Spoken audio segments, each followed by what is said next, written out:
Helen of Troy. One of ancient Greece's most controversial figures, Helen of Troy, is most famous for being responsible for the outbreak of the fabled Trojan War. Yet as her backstory and later religious role attest, the face that launched 1,000 ships was much more than just a pretty face. Origins.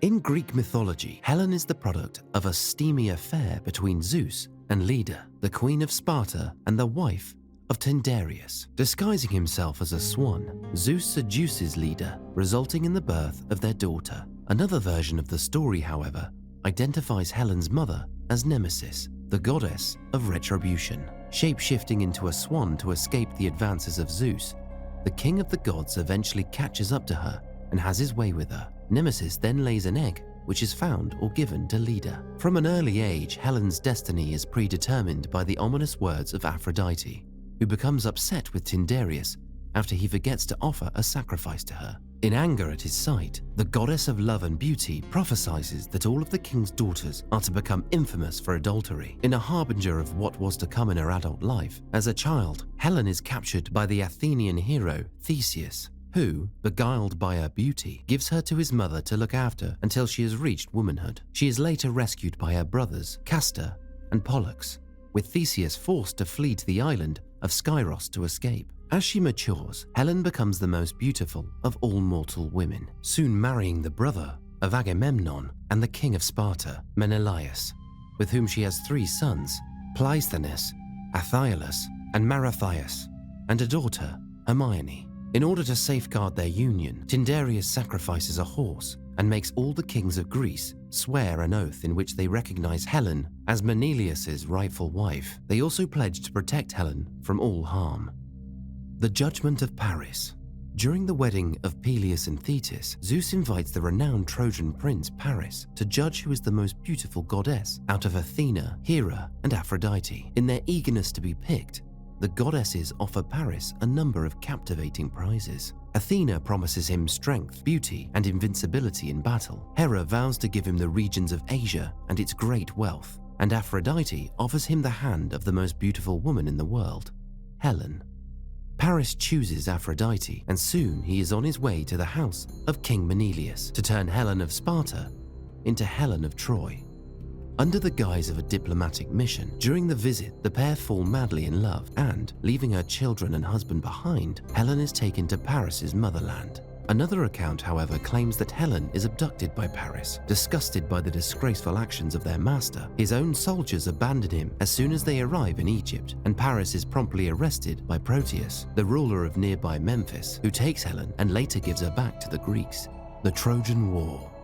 In response, King Menelaus and the Greek lords who had promised to protect the sanctity of his marriage assemble an enormous army led by Agamemnon. Sailing across the sea, they besiege the citadel of Troy for 10 years, during which Helen gives birth to 3 princes, Bunemus, Agonus, and Idaeus, and a princess also called Helen.